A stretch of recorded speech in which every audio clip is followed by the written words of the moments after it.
recognized.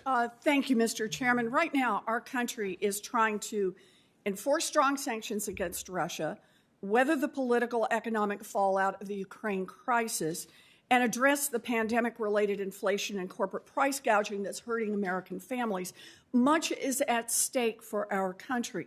But Republicans on this committee refuse to show up and vote on 5 nominees to the Fed. They refuse to do their job. This is shameful and it is risky. Any Republican talking today about the risks facing our economy should be willing to show up and vote on Fed nominees. So let's talk about one of those risks, Mr. Chairman. As Russia has invaded Ukraine, the centerpiece of the U.S. response is economic sanctions. The U.S. and its allies have rolled out some of the strongest economic sanctions in history, severely restricting Russia's access to the global financial system by sanctioning the biggest banks and companies, by kicking Russian banks out of SWIFT, the international payments messaging system, and by freezing the Russian central bank's foreign reserves. Now, these sanctions are powerful, but Russia can dodge some of this pain by using the same cryptocurrency tools that are currently used by drug traffickers, cyber criminals, and tax cheats. I'll pick one example here. We've all become familiar with ransomware, where a cyber criminal infects someone's computer system, locks it up, then demands payment in order to unlock the system. And how do they get paid? Through unregulated cryptocurrencies like Bitcoin. Chair Powell, do you know who cybersecurity experts say is the world leader in ransomware attacks and in getting paid through cryptocurrencies that allow them to obscure and hide their trails? I could guess, but I you want to make a guess here? Based on what we're talking about today, it's Russia. You know, if you listen to our own national security agencies, the answer is Russia.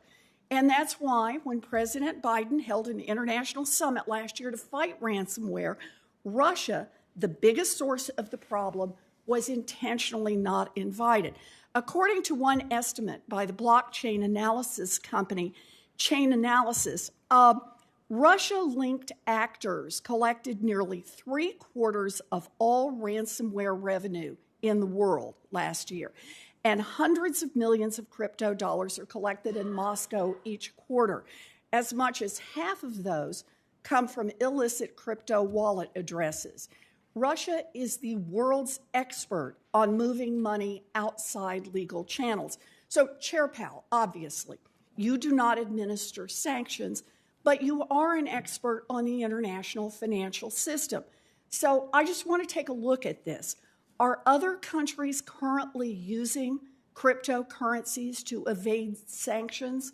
I'm thinking here of North Korea, Iran, Venezuela. Honestly, it's not something we're responsible for. I mean, I have read it. I've read publicly that those things have happened, though, yes. Well, the Treasury Department, the Department of Justice, the United Nations, and the IMF all say that the answer is yes.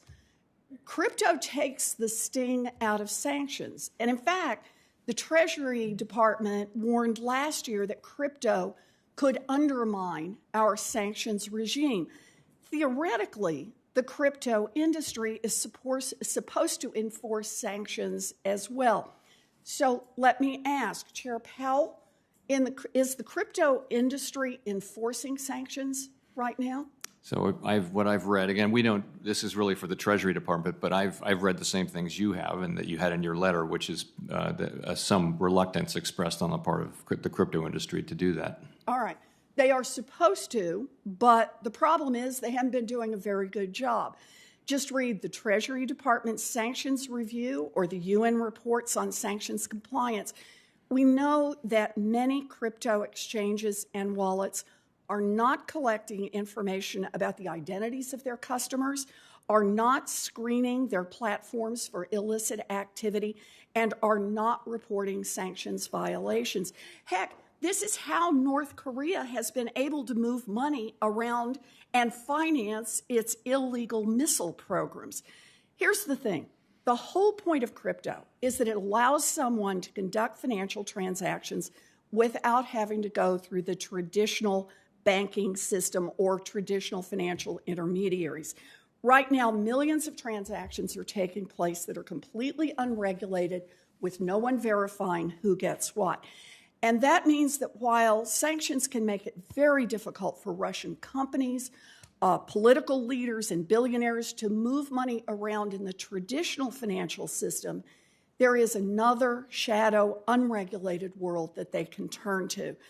Crypto poses a variety of threats to financial stability, to investor protection, to our environment.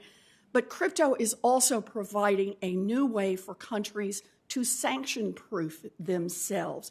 Cracking down on crypto is a critical piece of holding Russia accountable for its aggression. We can't fool around any longer. We need to get new crypto rules in place. Thank you, Mr. Chairman. Thank you.